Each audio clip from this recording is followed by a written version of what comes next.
저는 소장을 맡고 있는 김진아입니다.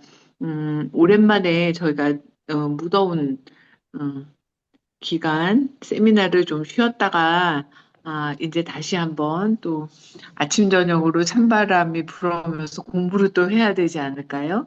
또 우리가 일본의 연수도 앞두고 있어서 귀한 분 모시고 연속적으로 일주일에 한 번씩 세미나 듣고 또 오늘 이제 연자로 시작하시지만 김도훈 연구원 선생님께서 또 그 일본에 대해서 더 많이 알려줄 그 부분마다에 또 다른 연자들도 이미 연결이 되어 있습니다. 그래서 계획이 되어 있으니까 오늘 어, 제목이었던 초고령 사회 대응을 위한 일본 보건 의료와 통합 돌봄 시스템 헤쳐보기 이렇게 하는 강의로 저녁 세미나로 네 번을 하겠습니다. 그래서 오늘 처음 여는 날이고, 시간이 8시여도 그렇게 늦은 시간은 아닌 것 같아요. 아직은 여름이어서. 오늘 강사 소개를 본인이 하시겠다고 하니까, 그런데 연일 보면 또 통합 돌봄 하면서 굉장히 많이 김도훈 선생님께서 음, 기고도 하시고, 또 저희한테도 그 지역사회 공중보건연구소에도 많이 어, 보내주셔서 저희가 읽고 익히 알고 있는데 어쨌거나 간단하게 말씀드리면 김도훈 현재는 연구원이시라고 말씀드려야 맞고 저희 지역사회 공중보건연구소의 이사로 활동하고 계시고요. 어디에 연구원이시냐면 한국병원 경영연구원에 그 아마 고려대학교 고령사회연구원 안에 있는 그런 여기에 연구원으로도 활동하시는 것 같은데요. 어쨌거나 아주 중요한 프로필은 건보공단에 계셨었고 지금 현재는 거기서 퇴직하고 나오셔서 이런 일을 하시고 일본어를 전공하시고 또 보건 분야에서 어휘가 되고 일본에 대해서 되게 많이 알고 계셔서 우리나라의 커뮤니티 케어는 이름은 웨스턴에서 왔지만 일본의 것을 많이 따라가기 때문에 일본을 좀 우리 세미나의 주제처럼 헤쳐보는 시간으로 가지려고 합니다.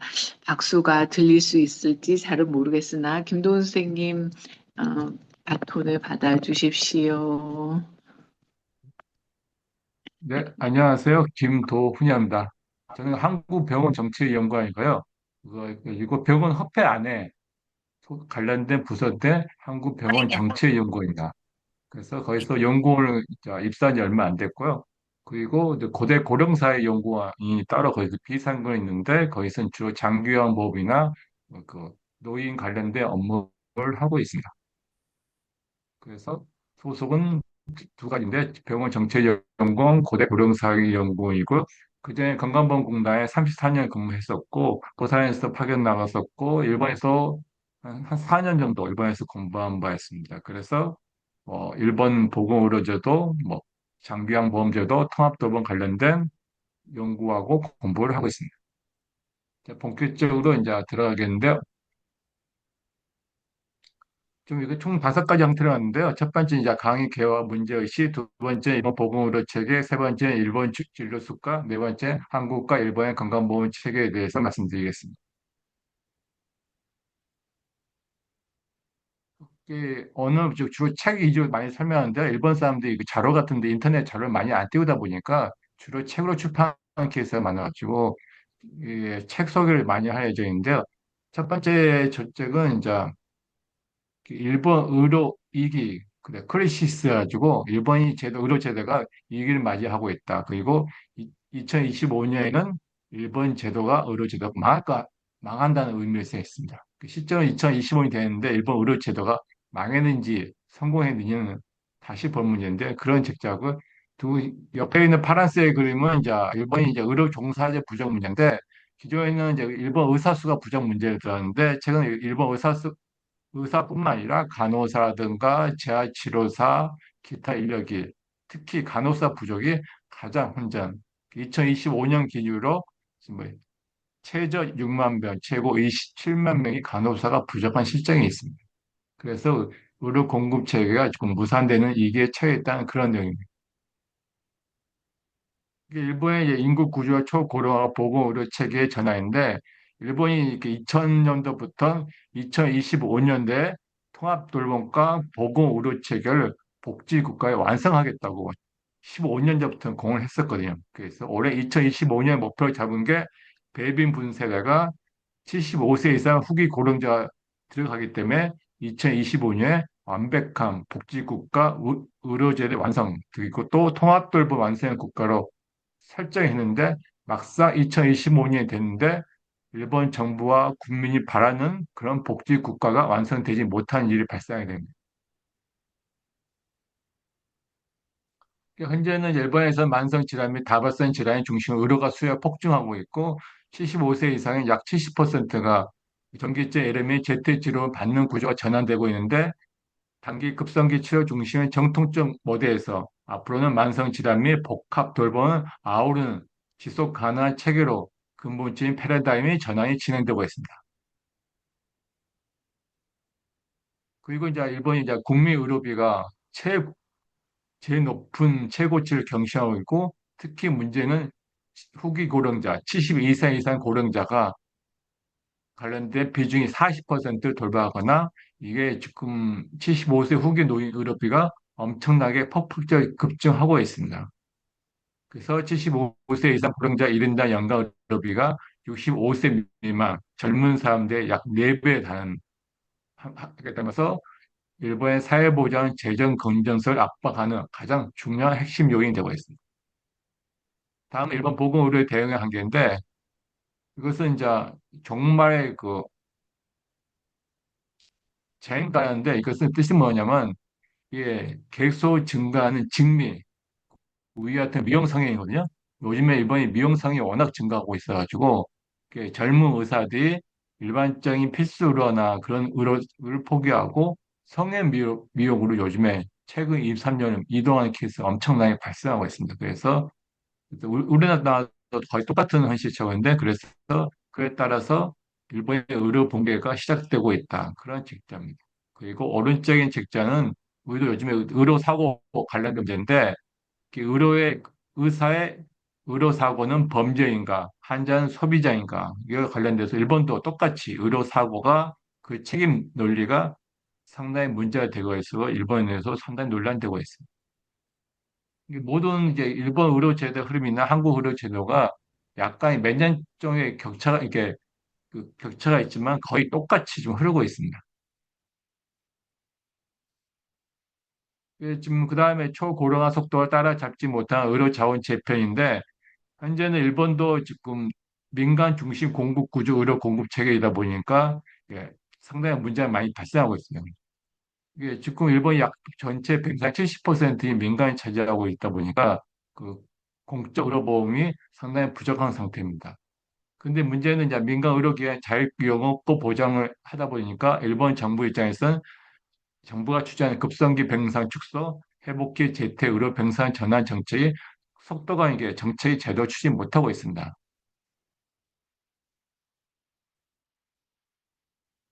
다음 페이지인데 이게 지역 의료 구상이라는 게 일본이 2000년대부터 이걸 추진한 거예요. 그래서 각 지역별로 47개 도도군이 우리 같은 시도 개념인데 이 40도군이 그 2차 의료권 등의 병상 기능의 수요량을 추계해서 각 자원을 그 지역별로 도시 농촌 지역별로 잘 의료 공급 체계를 배치하고 제대로 추진했는데 2025년 목표로 사는데 실제 25년 하다 보니까 지역 의료 구상 제도가 제대로 작동 안 되고 있어가지고 다시 현재 좀 계획을 다시 수립해가지고 2040년 목표로 다시 지역 의료 구상 계획상 의 같은 지역 의료 계획인데 거기 플러스 병상 재편 계획 같이 포함되는 문제입니다.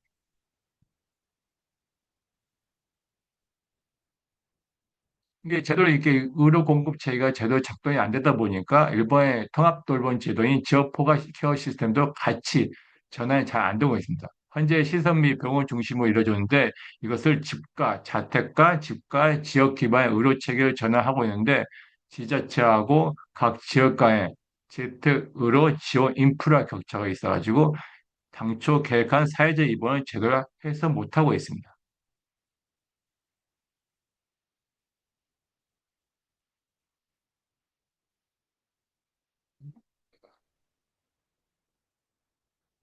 이 문제는 이제 후기 고령자 75세 이상들이 이제 병원 비용 워낙 많이 쓰다 보니까 이게 건강보험 재정의 문제니까 문제는 젊은 세대한테 후기 고령자 지원금을 부담시키고 있습니다. 일본의 건강보험 체계에서는 젊은 사람들의 건강보험료를 걷어가지고 75세 이상 후기 고령자 의료제를 따로 있거든요. 거기서 재정 공동화서 해가지고 지금 젊은 사람들의 보험료를 나이 든 노인들한테 보험료를 거의 지원하는 체계를 하다 보니까 세대 간 갈등이 엄청 심하고 있습니다. 그래서 일본의 청년 세대들이 관련된 맨날 일본 보건복지 앞에서 데모를 하지 않아? 그런 형태가 있어가지고 세대 간의 갈등 문제가 상당히 심각한 문제를 초래하고 있습니다. 다음 문제는 또 이렇게 아까 말씀드린 것처럼 헌혈 세대의 보험료 부담 한계과 세대 간 갈등이 심화되고 있는데 그러다 보니까 후기 고령자는 건강보험 본위 부담이 10%였었는데 앞으로는 이제 작년에 20% 상회하고 그것도 문제가 많다가지고 소득이 많거나 재산이 많은 노인들한테는 30%까지 인상하는 짓하고 있습니다. 그리고 고액 요양비조는 우리나라 건강보험 본인 부담 상한제 거의 비슷한데 예, 일본의 본인 부담 상한제 하다 보니까 노인들이 다 그 돈을 쓰는 형태가 되다 보니까 그래서 이게 정년 이은 고령자들한테는 본인 부담 상한제를 축소시키는 한이더라도 비용을 그래서 감소시키겠다는 그런 정책입니다. 이에 따라서 아무튼 젊은 세대 갈등이 점점 심해지고 있는 형태입니다. 그러다 보니까 이런 갈등 문제 때문에 지속 가능한 사회보장 제도를 구축하는 데 상당한 문제점이다 보니까 앞으로 이런 세대 간의 자원 재분배에 따른 어떤 정치, 사회적 타협을 하기에 노력하고 있는데 현실적으로 거의 불가능한 시점입니다. 다음은 일본 보건의료체계 기본 구조인데요. 여기는 보험의료기관이 일본의 우리 같은 요양치료기관인데 지역별로 상당히 격차가 심했습니다. 그래서 그 병원이나 의사 선생님들이 가능하면 도쿄나 대도시 위주로 집중하고 있고 지역에는 거의 없는 점점 없어지는 그런 것도 있고 오른쪽 보면 병원 대도산 시대 그래서 의료 분계를 이끄는 다섯 가지 제라는데 일본들이 조금 병원이 영업 수입이 수가가 낮다 보니까 병원이 전체 운영이 안 되고 있어가지고 점점점 병원이 적자 병원이 늘어나고 병원이 점점 도산 폐업하는 사태가 벌어지고 있습니다.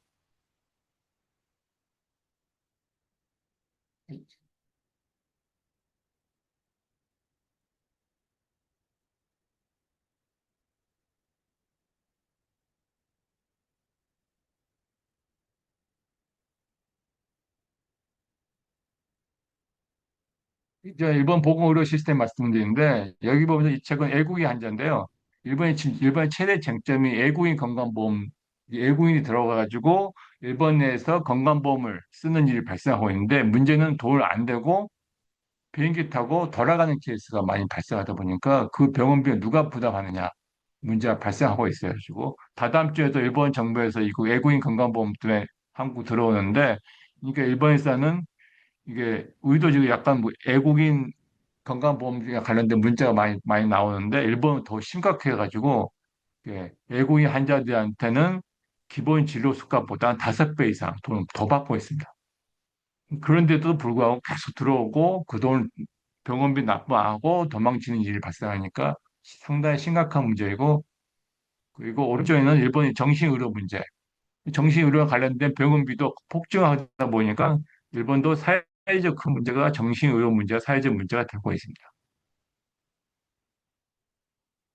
기본적으로 일본은 항상 자랑하는 게 1961년 이런 때 전국민 건강보험을 만들었고 우리나라보다 25년 더 빨리 만들었죠. 아주 만들었고 항상 전국민 건강보험 일본 말로 국민개보험이라는데 그래가지고 자기들이 항상 전 세계적으로 가장 우수한 건강보험 제도를 갖고 있다. 그리고 전 국민이 똑같이 어떤 형태든 공적 건강보험에 가입돼가지고 일본이 유니버스 헬스 오브 커버리지에 가장 최전봉에 있다고 항상 주장하고 있습니다.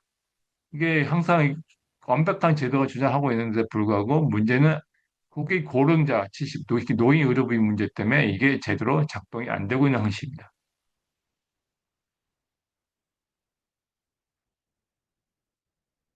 기본적으로 일본의 전국민 건강보험제는 이제 지자체 중심으로 는 다층적 중앙 지배구조인데 일본 정부 후생노동성이 보건복지부 해당되는데 거기서 진료 수가를 정하고 기본 가이드를 정하여서 47개 도도부요, 우리 시도 개념인데 47개 도도부에 대해 지역 내 의료 계획을 수립하고 있고 보험자 운영 그리고 공급자 조직의 행정적 지방 구조를 담당하고 됩니다.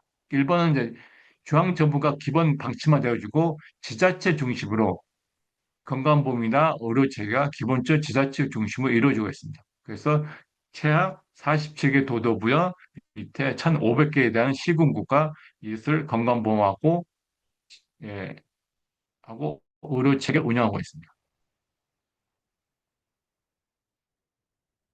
그리고 일반 사람들이 이제 병상 기능 보고제가 되어가지고 모든 병원 의료기관에 대해서 예, 효율적 배분을 위해서 병상을 고도 급성기, 급성기, 회복기, 만성기 네 가지 기능을 만들어서 각 모든 병원이 자율적으로 일본 정부에 보고하도록 되어 있습니다. 예.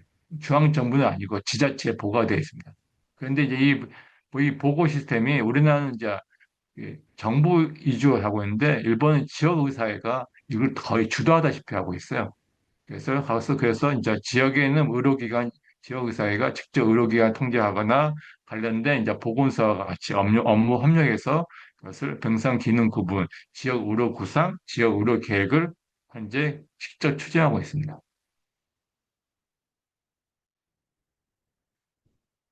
그래서 일본 사람들이 지역 의료 구상을 통해서 자원 재배치를 해서 처음에 2025년 목표로 그 가인 공급된 급성기 병상을 축소하고 회복기 재태 연계 병상을 전환 유도했는데 막상 그것도 완벽하지 못하다 보니까 이제는 2040년 대비한 신지역 의료 구상을 현재 만들고 있고 에레나 재택의료 그리고 장기 요양과의 통합 제공 체계를 현재 구축하고 있습니다.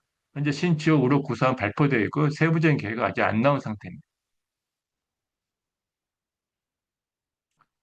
이제 일본의 건강보험자가 있는데 일본에 크게 보험자가 크게 세 가지 나눌 수 있는데 직장 건강보험, 지역 건강보험, 후기 고령자 의료 제도를 나누어 있습니다.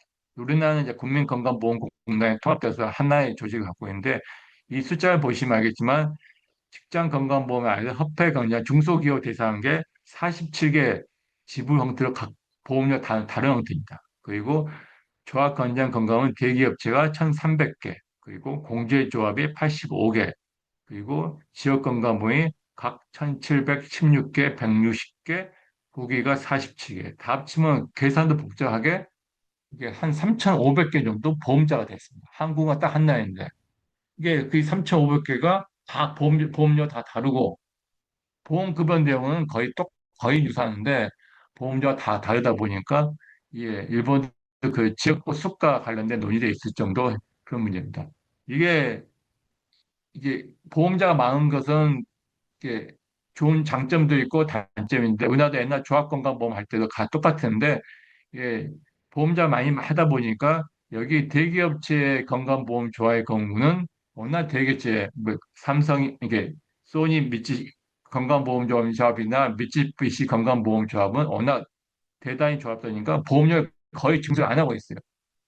이게 복리후생장에서 아예 대기업체에서 직원들한테 보험료를 낮게 징수하는 게 있고 이 중소기업 사람들은 워낙 돈이 없으니까 보험료를 많이 받는 어때 뭐 이렇게 역차별 현상이 원래는 이제 돈 봉급이 많은 사람한테 보험료를 많이 받아야 되는데 일본의 거는 이렇게 봉급이 낮은 사람한테 보험료를 더 많이 걷는 그런 일이 많이 발생하고 있습니다. 이게 이러다 보니까 일본에 상당히 문제점이 있고 그리고 나이 젊은이들이 청년들이 다 직장 건강보험인데 여기서 돈을 땡겨가지고 지역 건강보험이나 후기 고령자에 대한 돈을 다시 재정 공동화소를 넘겨주고 있습니다. 그래서 사회적 문제가 많이 발생하고 있습니다. 또 새로운 문제는 국민건강보험조합이라는 게 단체는 총 160개인데 예를 들면 의사, 치과의사, 건설, 변호사, 그 사회적으로 엠마큰 지위에 있는 사람들이 따로 조합을 만들어가지고 자기들끼리 하다 보니 자기들도 보험료 낮게 증상이 되죠. 그러니까 이게 어떻게 보면 우리에 비해서는 거의 엉망진창인 그런 구조를 갖고 있는데 또 뒤집게 생각하면 자기들 조합에 가입한 가입자들한테 자기 적정 보험료 걷고 거기에 맞는 보험급여를 어떤 데는 보험급여를 대기업처럼 보험급여를 많이 주는 제공하는 게 그러니까 장점도 있고 단점도 있는 그런 형태입니다. 우리나라 국민건강보험공단은 똑같이 보험료가 없고 똑같은 보험급여를 제공하기 때문에 지역별 특색이라든가 각 지역이나 직업별 특성에 맞는 보험급여를 제공 못하고 있는데 일본은 반대로 생각하면 지역별이나 직업별에 맞는 이렇게 보험급여를 색다른 보험급여를 제공하고 있는 형태입니다.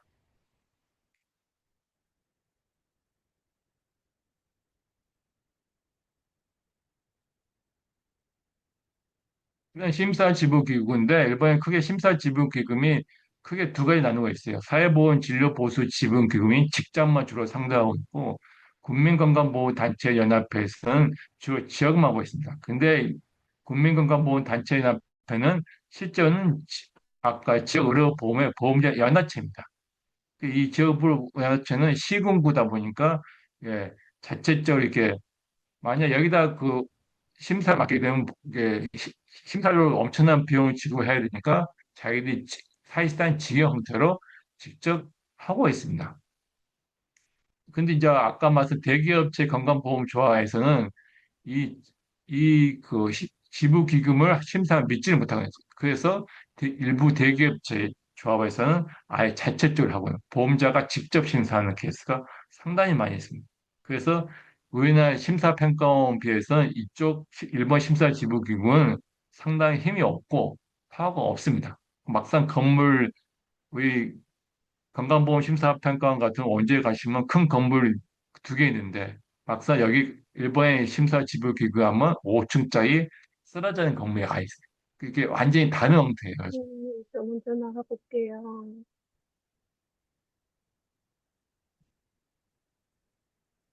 음,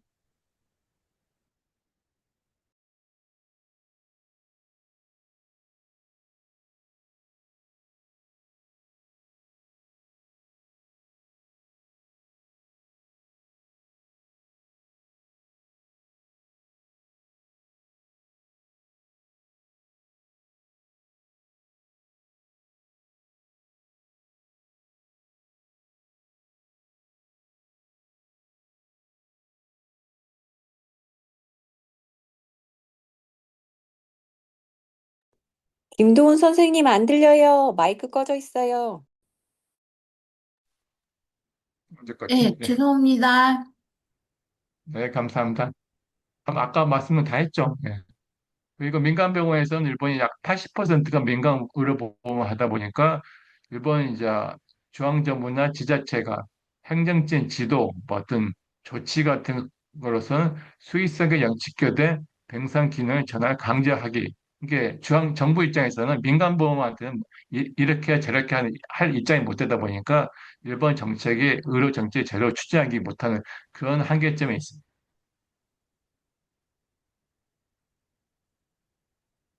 이게 아까 저 일본 정부 있잖아요. 지역 의료 구상 회의를 이렇게 적극 추진하고 있는데 지역 의료 구상 조정 회의가 일본 지자체에서 운영하고 있거든요. 그래서 주로 일본 지역 의사회가 제일 적극적으로 참여해가지고 의료 구상 조정에 참여해서 그래서 지역 내 의료 계획이라든가 주 이렇게 지역 의사회하고 보건소가 같이 협력해서 그리고 지자체가 이 회의를 주도하고 있습니다.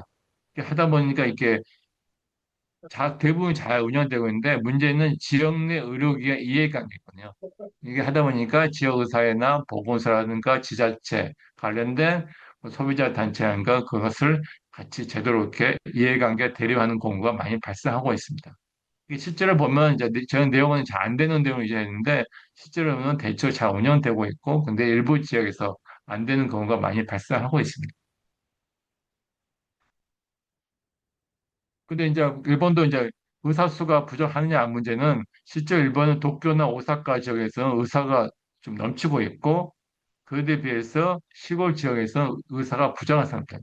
일본의 전국적 사람은 의사 수가 뭐 부족하느냐 이게 많으냐 문제는 딱 통일적 일률적으로 말씀하기 힘들고 지역별 워낙 격차가 심하기 때문에 이게 의사 수 부족하느냐 문제는 그건 다른 문제가 판단되고 있고 일본의 문제는 이제 대도시나 일부 인기 과목이 의사 솔리 형성이 시작돼 가지고 일본의 9년 일본의 시골 지역이나 그러나 소아과, 애과, 산부인과 필수 의료 부의 인력 부족과 인프라 부족이 상당히 문제가 되고 있습니다. 그래서 의료 자원의 배분의 수급 미스매치한 단어를 쓰고 있는데요. 그래서 인구 감소 중에 병상 강의 문제, 그리고 그 노인의 고령 가소지의 회복기 제태 의료 인프라 문제 가지고 일본의 지역별로 상당히 문제가 심각한 상태입니다. 일본의 그다음 심각한 문제가 일본이 재작년에 그 의사들의 너무 일이 너무 가중하다 그런 논쟁이 사회적 논쟁이 있다 보니까 2024년 4월부터 의사의 시간 노동을 원칙적으로 연간 960시간을 제한하는 의사의 일하는 방식을 개혁하게 됩니다. 일본 의료 제도가 확 바뀌는 시스템인데 문제는 이 제도가 워낙 좋은 제도고 의사들 의사들의 그 젊은 의사들의 환영하는 제도인데 불구하고 막상 이 제도가 실시하다 보니까 이 제도 때문에 더 의사 부족 사태가 더 발생하고 있습니다.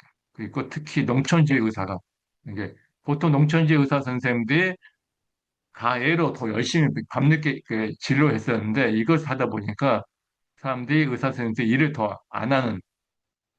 안 하고자 하는 게 아니라 정부가 통제해 보니까 그러다 보니까 의사 수가 더 부족하는 시골 지역에는 그런 문제가 발생하고 있습니다. 그래서 문제는 아까 말씀드린 것처럼 지방 의료기관에 당직 의사가 부족하고 의료 공백이 위험하게 됩니다. 이게 보통 일본 지방병원 같은데 의사 수가 부족하니까 큰 대학병원에서 파견된 의사들이 지방 의료원 같은 데서 운영하고 있었는데 문제는 이제 대학병 파견 의사들이 점점 이렇게 더 일을 더 의사 못하게 하니까 대학병 파견 의사들이 점점 줄어들고 있고 그러다 보니까 지방 의료에 해당되는 지방병원에서 의사 과로 방지하는 취지에 불구하고 일본의 지역 필수 의료 공급망 유지에 상당한 문제점이 발생하고 있습니다. 다음은 이제 일본의 치료 수가 시스템과 한계의 문제점인데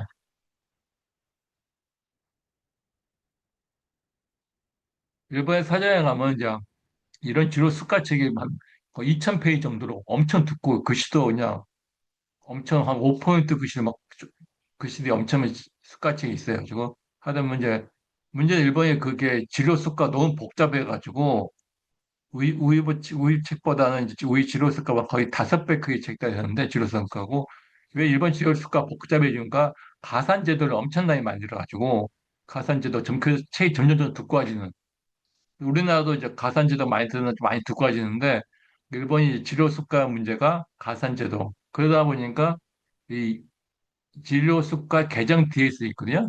그 디지털 전환인데 이게 자기들이 진료 수가를 개정하다 보니까 진료 수가책을 볼 수가 없고 병원에서 이렇게 담당 업무과에서 어떻게 그것을 업무에 도입하기 힘들다 보니까 그래서 안 됐다고 IT를 도입한 거예요.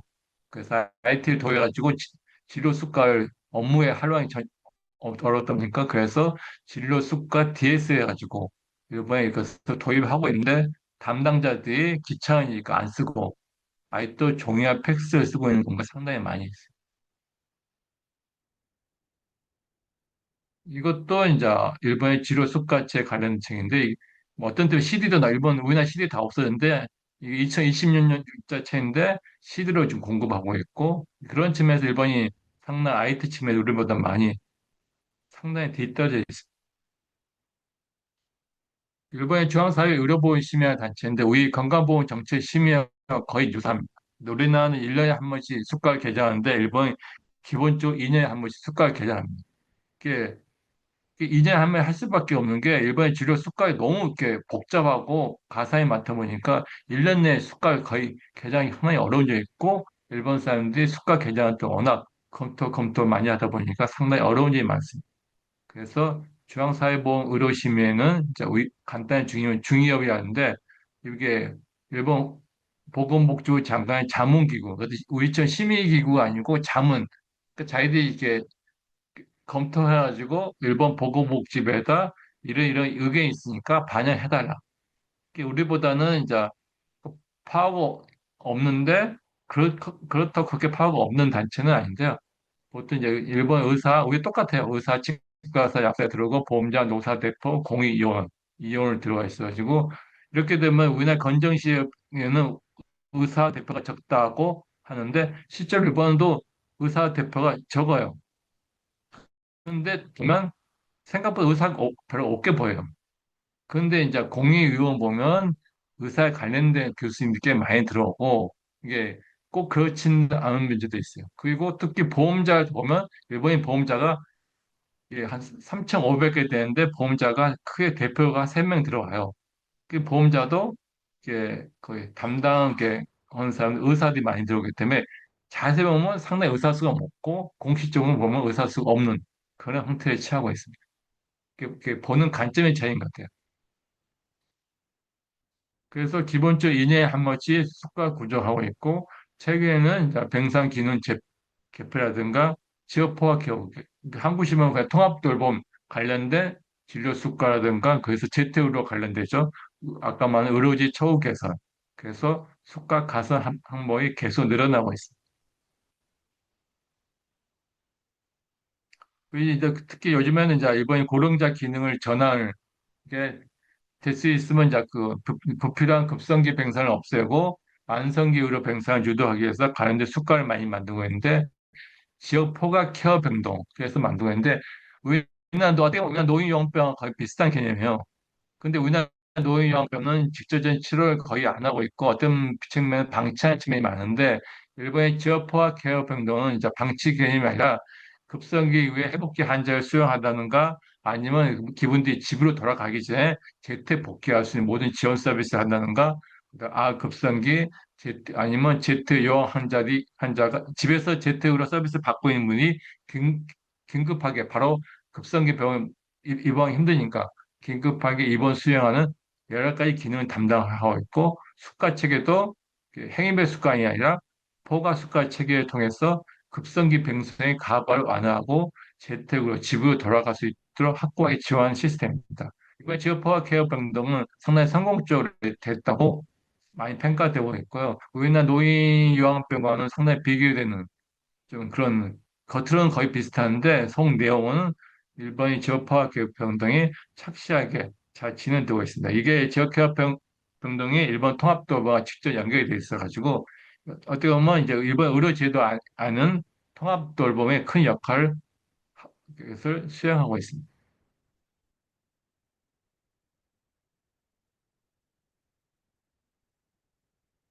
똑같은 거죠.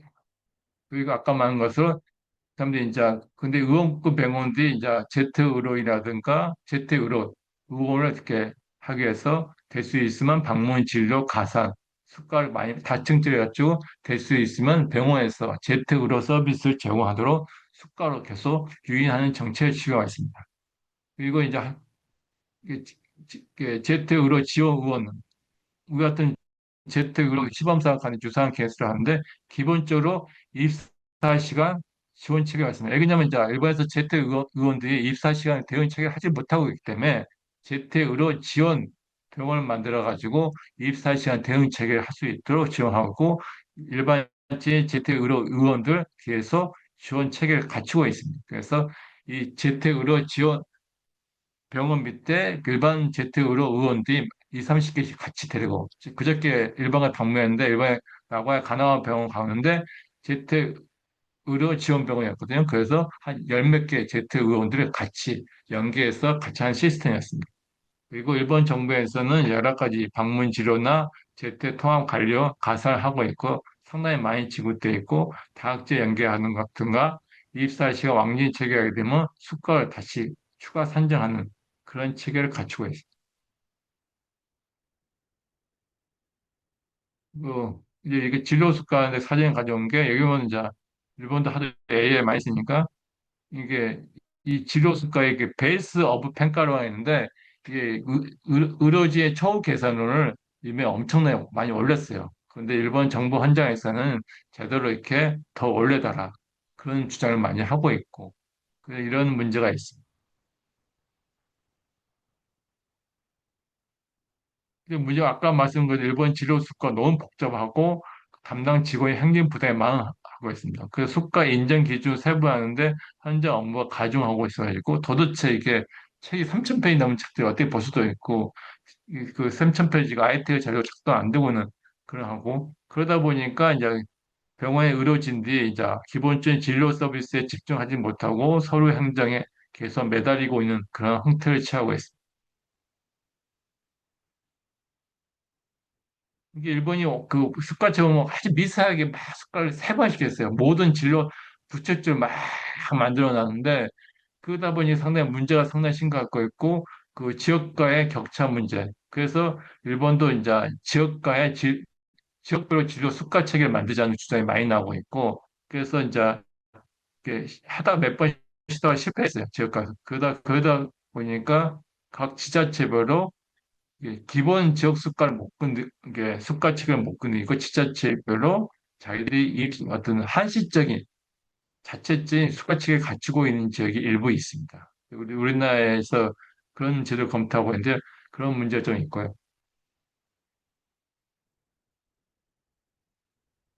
그러니까 아까 말한 지역 인프라, 수가가 가진 지역 인프라 체계가 갖춰져 있고 그래서 보니까 문제는 이제 일본의 지방 시골 지역에서는 그 도쿄, 오사카는 잘 운영되어 있는데 지방 중소도 시골 지역은 이제 이 상당히 의료 자원을 편제하고 공급 부족에 심각해졌는데 아무리 수가를 채차 가상해줘도 의료진이 안 가고 관련된 인프라 부족하니까 일본 내에서는 상당히 큰 문제를 갖고 있습니다. 그래서 일본이 하다 보니까 일본이 이제 그것은 건강보험은 2년마다 수가 개정하고 장기형은 3년마다 수가 개정하고 했거든요. 그러다 보니까 의료 장기형 장애 서비스 2024년 6년마다 한꺼번에 동시 개정이 돼가지고 전반적 수가 개정을 다 바꾸게 됩니다. 그래서 체계를 바꾸고 지역별하든가 대상자 기준을 했는데 실제로는 이게 이주 개정이 종사자 처우 개선, 이쪽은 의료지 처우 개선이라든가 저쪽은 요양보호사 처우 개선인데 실제로는 이게 재원 부족 문제 때문에 처우 개선이 제대로 못한 상태입니다.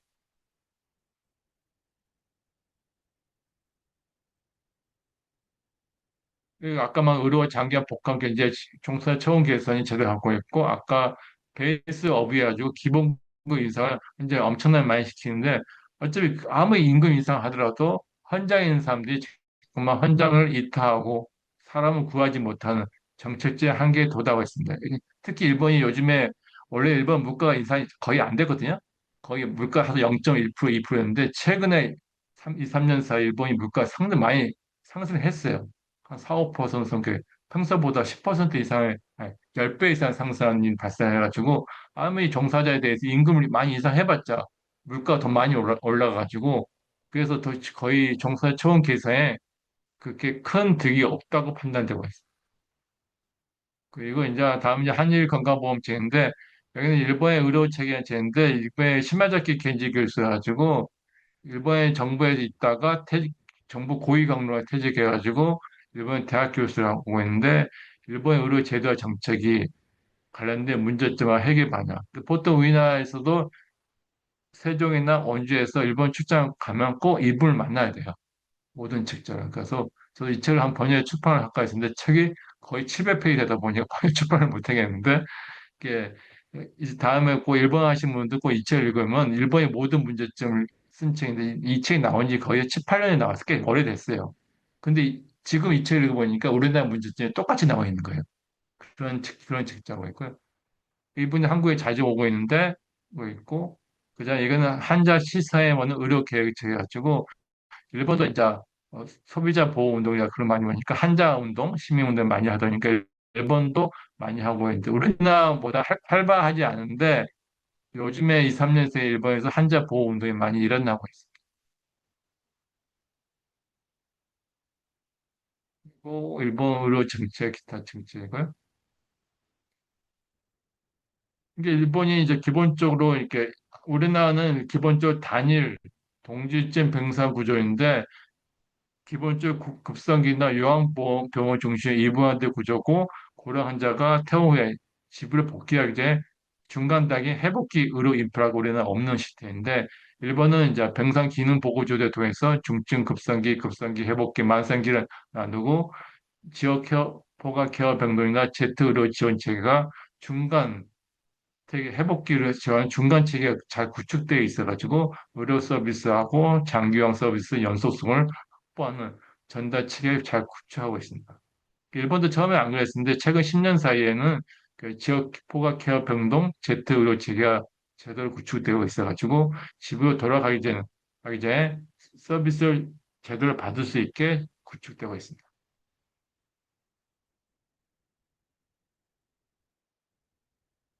그것도 이제 일본은 이제 거의 행위별수까지도 이루고 있고 거의 그 포괄수까지 거의 작동을 안 하고 있는데 일본도 기본적으로 행위별수까 제도를 하고 있습니다. 그리고 일본도 포괄수까지를 우리는 디아지 하는데 일본 DPC라는 단어를 쓰고 있는데 그래서 최근에는 이제 일본이 재택으로 그걸 강조하기 위해서 그것은 포괄수까지를 재택 복귀율이라든가 다학제 팀 케어, 지역 연계 시점 그래서 거의 가산수가 하는데 포괄수까지를 설계해서 공급자의 행동 변화를 유도하고 있습니다. 기본적으로 일본도 기존에는 이제 의료 서비스를 행위별수까지를 무너뜨리고 싶은데 관련된 의사협회에서 워낙 반대가 심하기 때문에 기존 의료 서비스는 거의 행위별수까지 하고 있고 새롭게 들어오는 의료 서비스에 대해서는 이게 제트로나 다학제에 대해서는 포괄수까지를 하고 있습니다. 그래서 점점점 새로운 서비스는 포괄수까지를 받고 있고 있습니다. 이게 어쩌면 이제 일본은 지금 점점점 빠른 속도 아니면 천천히 바뀌고 있는데 한국은 아직도 행위 습관을 그냥 고수하고 있는 형태입니다.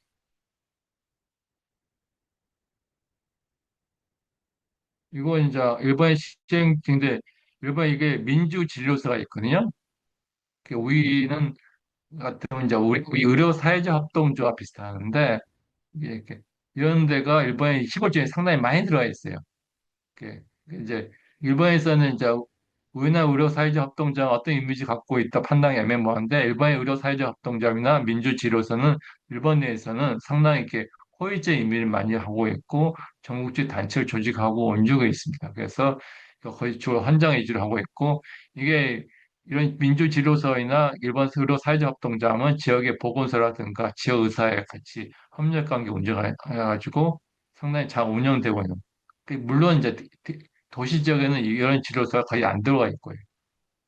그리고 도쿄도 건강장수의료센터인데 이게 이제 제가 이전에 일본 살 때 바로 그 앞에 있어 놀랐는데 이게 그냥 병원도 갖고 있고 같은 연구소이라 그러니까 노인에 관련된 모든 건강장수의료연구원인데 거의 세계적인 연구소예요. 상당히 조직이 크고 그러니까 이런 연구소가 잘 운영되는데 우리나라도 이런 비슷한 걸 만든다고 몇 년이면 하다가 노인연구소 만든다가 노인의료연구소 한다고 세종에서 그런 한 적이 있었는데 아마 실패한 거고 있는데 일본 이런 연구소가 큰 게 지금 나고야 노인 장수센터에 있고 도쿄에는 도쿄도 건강장수의료센터가 병원을 큰 대형병을 끼고 연구소 차리고 그래서 상당히 잘 운영되고 있습니다.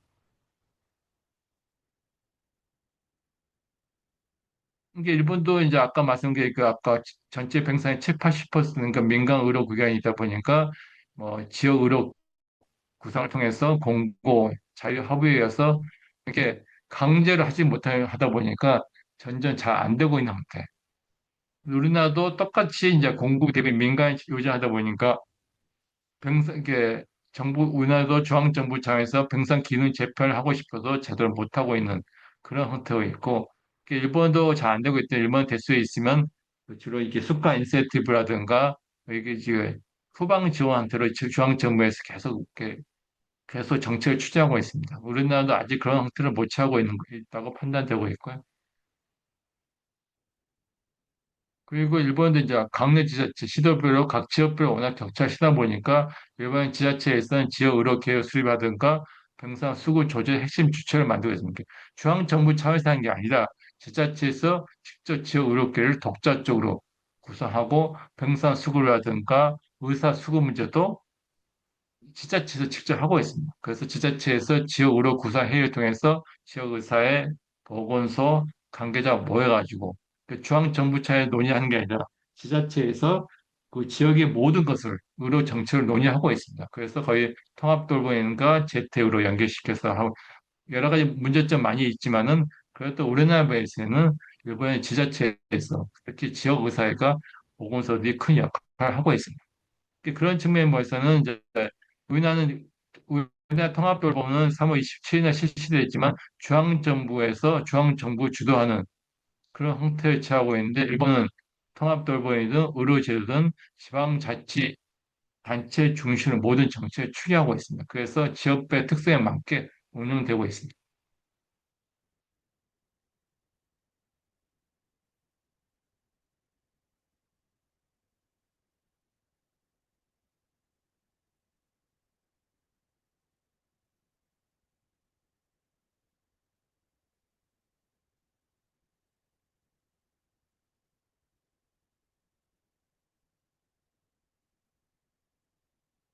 그래서 이제 일본 통합도본 자체하고 관련된 수까지는 일본의 장기한 보험 제도를 2000년도에 도입할 때부터 처음부터 이제 진료 수가하고 장기한 수가를 그 이게 동시 개정 시기에 맞게끔 같이 이게 그 건강보험 치료 수가 개정할 때 장기한 수가 개정도 같이 움직일 수 있게 만드는. 우리는 지금 따로따로 연계가 안 되는데 일본은 같이 움직이는 체제로 계속 하고 노력하고 있는 형태입니다.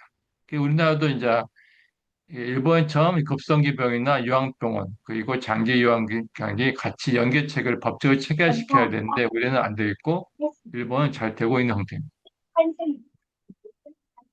그래서 이제 우리나라도 일본의 행위법 수가 체계 한계 구밭은 새로운 모델이 필요되지 않겠나 판단되고 있고요. 그리고 이제 책을 몇 권 소개하는데 이거는 이제 작년 나온 책자인데 일본의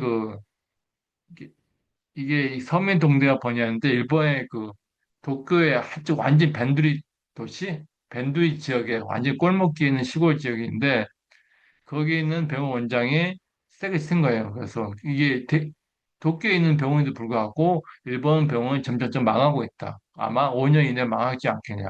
그 지역에는 이제 갈고 오는 노인이 넘칠 거고 일본 정부도 후생 노동성이 정책이 이랬다 저랬다 하고 있고, 현재는 이제 병원이 파탄지게 있는데 왜 정책을 제대로 추진 안 하고 있냐. 그래서 이번에 조금만 병원 원장이, 이분이 나이가 한 70대 어르신이거든요. 병원 50년 이상 했던 분인데 상당히 일본 정대 비판적 시각을 쓰고 있는 책인데 상당히 재밌게 읽었을 거예요. 대쪽 이분이 직접 오고 그런 거예요, 사실. 의료난이라든가 갈고 온 고령자가 넘치고 있고, 일본 정부의 정책 문제, 그리고 파탄 직전의 중소병원, 지역 중소병원이 망하고 있고, 의사, 간호사 부족, 지역 의료 네트워크 망하고, 그래서 앞으로는 이제 초고령 사회, 환자 가족이 스스로 이게 지켜야 된다. 그리고 지역사회 통합돌봄에서 통합돌봄 위주로 의료 체계도 바뀌어야 된다. 그런 내용입니다. 이것도 니키를 교수한 사람이 만든 책자인데 이것도 금년에 나온 고름이다. 이번은 이제 정막이후로 우리 임종 간호를 더 강화시켜야 된다. 그런 측면이고 생활습관병 우리 같은 만성질환병에 만성질환에 대해 대비해야 되고 느끼고 고유형 비전 우리 본인 분당 상한제거든요. 너무 본인 부담 상한제에 대해서 엄청난 비용이 많이 들어가고 있으니까 본인 부담 상한제 개편해야 된다. 그리고 의료비 적정화 계획이나 의료비 격차 문제 하고 있습니다. 제 지도 교수입니다. 그리고 이것도 금년에 나온 책자. 이게 금년 일본의 의료 정책 책이 일년에 책이 한 4, 50개 엄청 많이 나와요. 그래서 이 책이 제일 잘 팔리고 있는데 이 책이 맞는 사람은 이제 이분 다카코 교수는 이제 일본의 초기 의료가 일본도 1차 의료 체계가 한국보다 잘 돼 있지만 일본도 1차 의료 체계가 그게 잘 되는 형편은 아니거든요. 근데 안 되는데도 초기 의료 체계가 좀 무너지고 있다. 그리고 이런 응급 의료도 무너지고 있고 1차 의료도 생각보다 잘 안 되고 있다. 그리고 일본의 건강보험 제도가 너무 분리되어 있고 건강관리 제도가 환자 본인 부담 제도 여러 가지 일본 제도가 심각하다는 걸 보여주고 있습니다. 이건 정말 찍었고요. 이 책 또 작년에 나온 책인데 이분 번역서 한 개 많이 나와 있어요. 가지고 이번 지역 의료 구상, 의료 TS, 주치 문제. 일본의 기본적 주치 제도가 있거든요. 가까이 집게라고. 근데 일본의 그 가까이 집게 주치들이 이분이 다 이제 70대, 80대 돼가지고 일제 강점기 때 있었던 분들이 가지고 노인인데 젊은 의사들이 주치의가 최근에 많이 들어왔는데 이분들은 영리를 추구하는 주치의가 그전에는 일본 주치의제는 비영리적이었는데 최근에는 영리를 추구하는 젊은 주치의들이 들어오는 그래서 그 사람들이 미, 미용 성애를 한다든가 새로운 시스템이 많이 생기고 있습니다. 일본도 계속 아까 그 책이고요.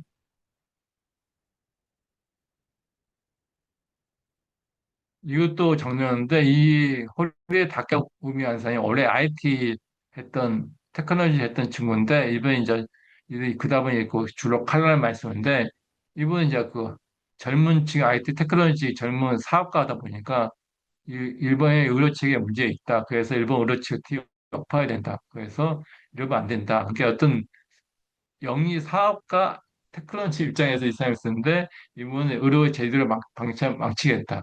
그래서 검진, 백신 조치 의무화 보고 우리나라는 이제 건강보험공단에서 건강검진제도를 열심히 홍보하고 건강검진을 막 받도록 압박을 주고 있는데 일본은 별로 건강검진 제도에서 받도록 별로 압박을 주지 않고 있거든요. 그래서 이 사람 지금 책 보면 한국처럼 건강검진 제도를 실시하자 그런 제도를 의미해요. 그리고 데이터 기술도 하고 활용하고 그런 제도이고요. 그러니까 여러 가지 이제 일본 이 사람들 일본 어떻게 일본 젊은 세대를 대표하는 사람인데 젊은 세대 입장에서 일본 의료 제도가 엉망이다. 개혁을 하자. 뭐 디지털 헬스를 도입하자. 그런 측면에서 많이 이야기하고 있습니다.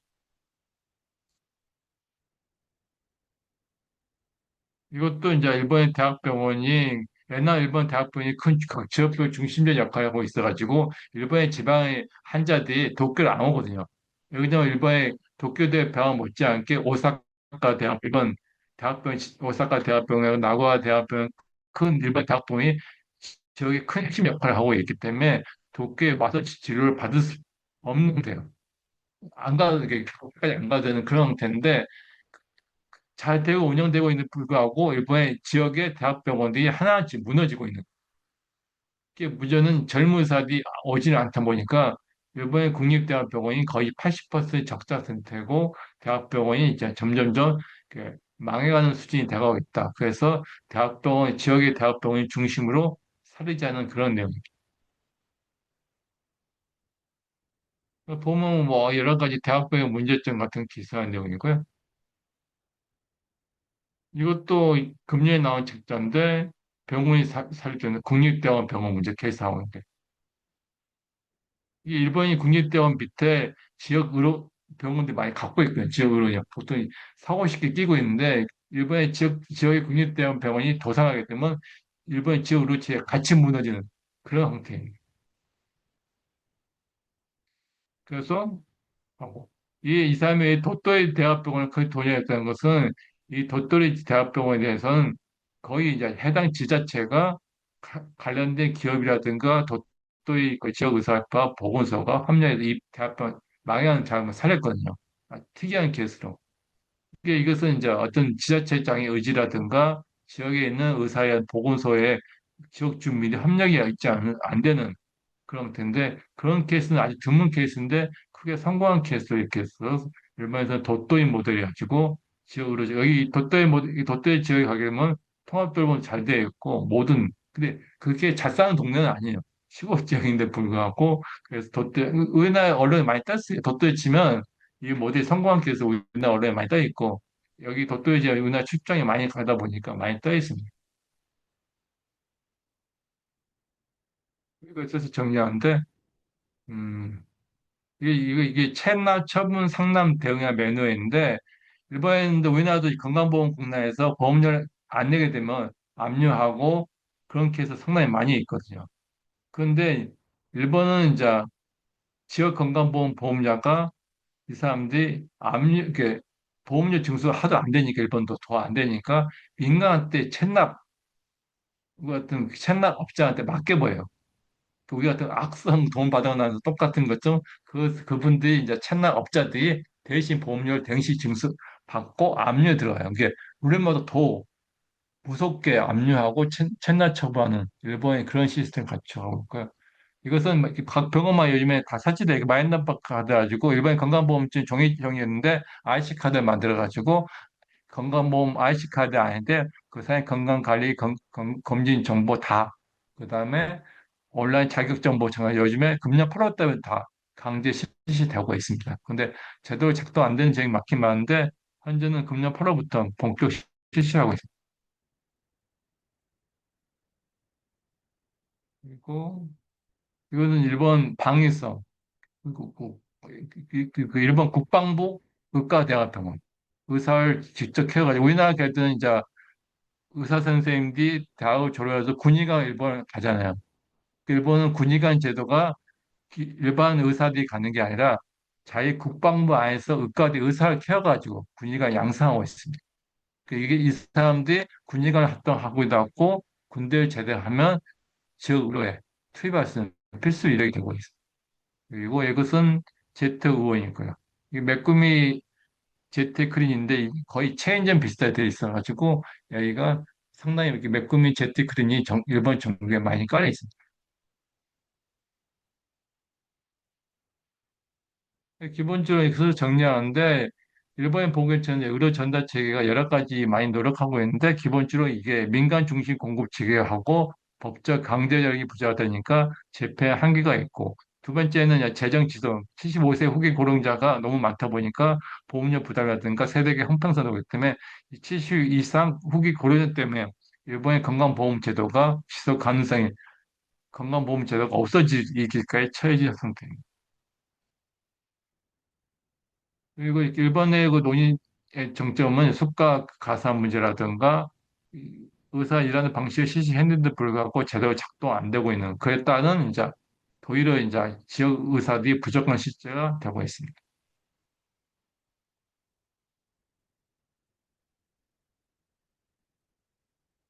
기본적으로 오늘 발표한 내용은 다 끝냈고요. 다음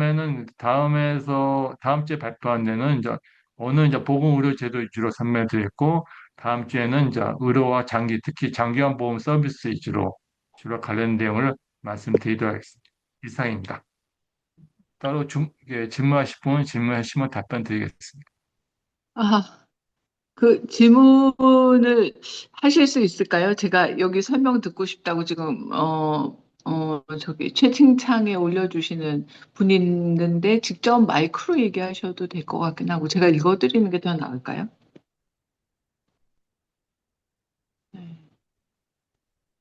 자, 어, 보겠습니다. 네, 보시면 되죠. 네, 우리나라는 보험 징수 우리나라는 기관 보험료 징수 기간이 하나인데 일본 강의 초반에 이거 질문이 아니고 기관이 다양하게 존재하는 건지.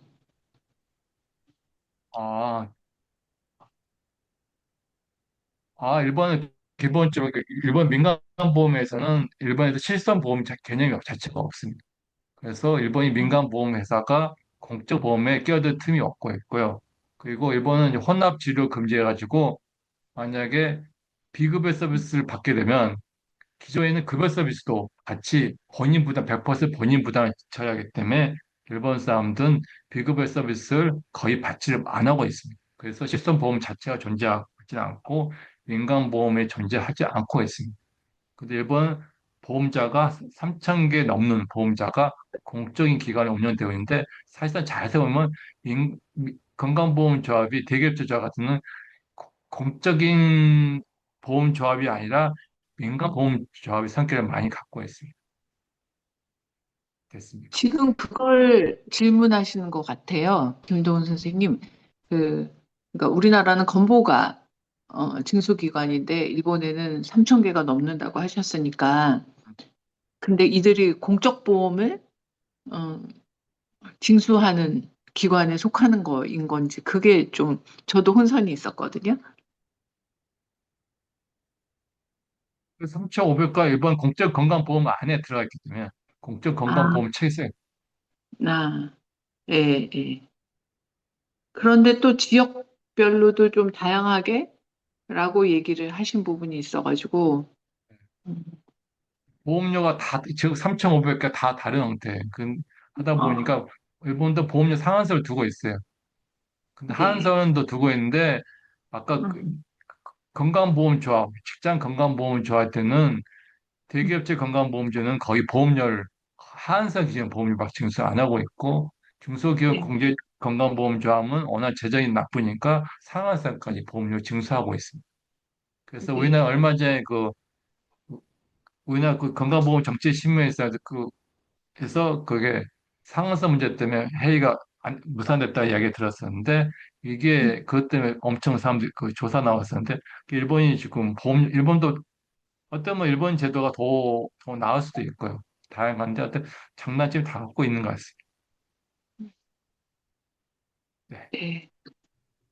제가 네, 느끼기에는 오늘 굉장히 오랜만에 일본 얘기를 되게 이렇게 던지듯이 우리가 들은 셈이어가지고 자세한 이해가 되기에는 조금 해를 거듭해야 될 것 같다는 느낌이 들긴 하는데요. 이사장님? 네, 지금 지금 제가 조금 우리나라랑 좀 다른 측면이 또 다른 거 아까처럼 우리나라는 이제 전체 국민건강보험공단인데 그 일본 같은 경우는 지역별로 또 뭐 직역별로 해서 다 다른 3천여 개 정도의 보험자가 있다는 게 좀 다른 것 같고요. 또 하나 제가 조금 아주 좀 색다르게 들은 거는 그 지역의료 구상제인 것 같아요. 그래서 그 지역의사회하고 보건소 아니면 시민들이 같이 자기 지역의 그 의료 체계라든지 뭐 통합돌봄 체계라든지 이런 걸 갖다가 스스로 결정한다는 게 굉장히 특이한 것 같은데요. 사실 지금 우리나라도 좀 그런 이야기가 많이 나오고 있거든요. 그러니까 지역마다 지금 우리나라도 굉장히 격차가 크고 또 환경도 다르고 하다 보니까 이제 지역이 자기 지역의 문제를 스스로 파악하고 그 문제를 스스로 해결할 수 있는 지역의 어떤 권한이나 그런 것들이 더 확대되어야 된다라는 쪽으로 우리가 지금 많이 얘기를 하고 있는데 근데 어떨지 모르겠어요. 장단점이 물론 있을 거는 같은데 어떻게 생각하시는지요? 저도 옛날 공단에 건강보험공단 선부지사장, 강부지사장 했었는데 그 저희 지역의사회나 보건소 계신 분들 만나는데 그게 제 느끼로는 지역의사회나 보건소 계신 분들 좀 편한 마음은 아닌데 그분들이 어떤 의료 정책이라든가 의료 제도에 대해서 인식이 많이 낮으신 것 같아요. 그래서 이렇게 이 지자체에서 어떤 지역 의료 정책을 제안할 수 있나 그런 그게 많이 어떤 게 지식이라든가 어떤 이렇게 대안을 많이 갖고 계셔야 되는데 그런 분들이 이제 의료 현장에서 주로 환자 진료하다 보니까 그런 환자의 그런 어떻게 대응 능력이라든가 협의 능력이 많이 부족하는 게 그래서 될 수 있으면 지역사회에서는 그런 정책, 지역 의료 계획이나 지역 구상하는데 적극적으로 참여하고 그분들이 능력을 합리화시켜가지고 적극적으로 같이 참여할 수 있는 게 어떤 분은 이 지역사회에서 어떤 의료 정책을 많이 아는 사람 별로 없거든요. 지자체도 많이 모르고 공단도 많이 모르고 그러니까 같이 공부하고 같이 정책을 제안할 수는 될 수 있으면 나는 보건소 분들이 더 많이 아실 것 같아요. 예. 그 예, 보건소장님이 진짜 나서야 되지 않겠냐 그런 생각을 많이 했었어요. 예, 예. 그러니까 우리나라는 중앙집권 음, 국가잖아요. 근데 네. 일본은 제가 볼 때 옛날부터 봉건주의적인 그런 나라였기 때문에 영주식으로 해서 지역이 굉장히 그 권한을 많이 갖고 있는 나라여서도 그 원인이 있지 않는가 싶은데 어쨌든 우리나라는 중앙집권 국가고 또 의료 정책에 있어서는 보건 정책은 보건소에서 자기 지역의 문제를 파악하고 또그 자기 문제를 해결하기 위한 지역보건 정책을 수립할 수 있는 요소들이 부족하긴 하지만 그래도 좀 있거든요. 근데 의료 정책에 있어서는 전통적으로 우리나라가 복지부가 다 결정하고 그렇게 계획을 하고 또 그 권한을 행사하고 그랬기 때문에 사실 보건소에서 거기에 개입할 수 있는 여지가 전혀 없었어요. 그래서 우리가 아까 말씀하신 대로 보건소도 그런 의료적인 그런 정책을 기획하고 집행할 수 있는 그런 능력이 많이 함양이 안 돼 있고요. 그리고 지역의사회 선생님들도 마찬가지고 민간 의사 선생님 그런 상황이었는데 그런 상황이 변하게 되는 그 계기가 뭐냐면 통합돌봄이에요. 통합돌봄이 그걸 깬 거예요. 그래서 통합돌봄 같은 경우에는 지역에서 이제 자기 문제를 인식하고 그걸 해결해야 돼야만 하는 그런 시대가 된 거잖아요. 그러다 보니까 지금 보건소에서도 조금씩 인식이 바뀌고 있는 거예요. 다 모든 보건소가 그런 인식을 가지고 있는 건 아닌데 이게 앞서가는 보건소 중심으로 해서 야 이제는 우리가 보건소하고 우리 지역의 1차 의료를 하시는 선생님들 또 우리 지역에 있는 2차, 3차 병원에 계시는 분들하고 이제 우리 지역 내에 어떤 의료 문제라든지 아니면 통합돌봄이라든지 그런 것들을 우리가 이제 같이 협력하지 않으면 안 된다라는 그런 분위기가 요새 이제 처음으로 생긴 거예요. 그래서 아직은 구체적으로 뭐 그렇게 하기 위한 그런 액션이 벌어진 건 아닌데 필요성은 요즘 많이 느끼고 있는 것 같습니다. 제가 볼 때는. 요즘에 공단에서 병원 특사경 문제 많이 나왔잖아요. 그 사무장 병원. 음. 그 일본 사람들 그 사무장 병원 물어봤더니 그랬더니 일본도 잠깐 사무장 병원 논란이 잠깐 있었거든요. 그랬더니 일본 음. 사람 입장에서는 지역 의사의 보고서에서 그런 사무장 병원이나 비례가인 병원을 지역 의사에서 다 맡고 있다는 거예요. 음. 이게 사무장 병원이나 아니면 이렇게 그 미용 성형외과 들어오는 그 지역 의사에서 아예 허가를 못 받도록 문제 있는 병원들이 못 들어가게 다 카트치고 있으니까 그것을 막 들어 지자체에 건의하고 지역 의료계획 안에서 병상을 축소한다든가 좀 이렇게 나쁜 의사라든가 나쁜 병원이 들어오는 것을 우리 지역사회에 못 들어오게 통제하게 그래서 거의 지역의사회가 보건소에서 자체적으로 이렇게 정한 기능을 약화하고 있는데 그래서 그런 역할 일본 지자체는 큰 역할을 많이 하고 있는 거야. 지역의사회는 보건소가. 그러니까 우리나라는 그런 게 좀 필요하지 않겠나 생각돼요. 그럼 뭐 우리나라 특사계 문제는 사실 그런 문제가 지역의사회나 보건소 이게 앞장서면 특사계 문제도 안 생기지 않겠나 저는 생각했습니다. 앞으로 제 생각엔 많이 이제 그 보건소나 우리 의사회가, 지역의사회가 이 지역의 의료 문제를 해결하는 데 있어서 더 많은 역할을 하게 되지 않을까. 그런 방향으로 가지 않을까 그런 생각이 들긴 합니다. 질문 또 그리고 질문하셨어요. 질문이 그거 아까 신승혜 선생님이 진료과의 균형도 지자체에서 조정하느냐인데 그래서 아까 말씀드린 그 지자체에는 지역 의료 구상 조정회의에서 거기서 각 뭐 지역의사 보건소나 지역 관련된 단체들이 들어가가지고 진료과도 맡고 있어요. 우리가 이 지역에 일형학과가 꼭 필요한데 필수 의료가 필요한데 그 진료값을 이렇게 지자체 차원에서 타 지역에 가서 그 의사를 모시고 오고 있고 지역의사에 직접 나서가지고 모시고 있고 이 필요한 과들은 아예 못 들어오게 막아버리는 그런 형태입니다. 그래서 어떻게 보면 이렇게 그 지역 텃세라 생각할 수도 있고 그런데 그 지역 사람들은 자기들 지역을 사랑하는 마음에서 그걸 통제하고 있고 하도 있는데 이게 이게 잘 되고 운영했는데 일본 지역에서도 이게 지역 텃세 문제가 있긴 있어요.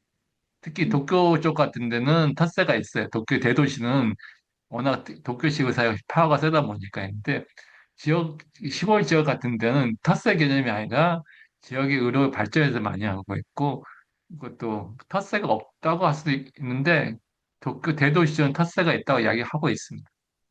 진료과의 균형도 지자체에서 하고 있습니다. 네. 네, 한 시간을 꽉 채워서 오늘 발표해 주셨고, 그런데 이제 저도 열심히 듣느라고는 들었는데, 좀 색다른 것이어서 한 번 더 들으면 연결이 될 것 같다는 느낌은 들고, 그래야 질문도 원활하게 할 수 있을 거라는 생각은 듭니다. 오늘 끝나고 나서 채팅창은 아마 줌이 닫히겠지만, 카톡방에다가 질문을 남겨주시면, 김도훈 선생님께서 또 보시고, 다음에 강의하실 때 미리 그 질문에 대한 답도 또 주실 수 있을 것 같아요. 그렇죠? 네, 네. 네, 알겠습니다. 약간은 많이 하는 것 같았는데도 오늘 들어보면서 일본이 좀 생소하다는 느낌 들었고, 그랬는데 다음 시간에 더 잘 알아가는 시간으로 다음 주에 또 뵙게 할까요? 오늘 참, 예, 잠깐만요. 예, 예, 네네네. 예. 소장님. 네. 네네. 지금 아까 그 네. 저기 뭐야, 저희 음. 강의 잘 들었다고 아, 말씀하시면서 강의 자료를 좀 올려달라고 말씀을 하셨거든요. 이 그래서 강의자는 제가 이게 사진 좀 일부 나온 거 좀 다시 편집해가지고요. 네, 네. 그 사후에 내일 아침에 보여드릴게요. 네네. 그래서 제가 아까 PDF로 일본에 이제 막 들어가가지고 사실 이 사진 네. 하나는 그냥 막 올렸거든요. 근데 편집이 오늘 오면서 이제 구황차 때서 막 올려다 보니까 편집이 엉망진창이 돼 있어가지고 다시 편집을 다시 해야 될 것 같습니다.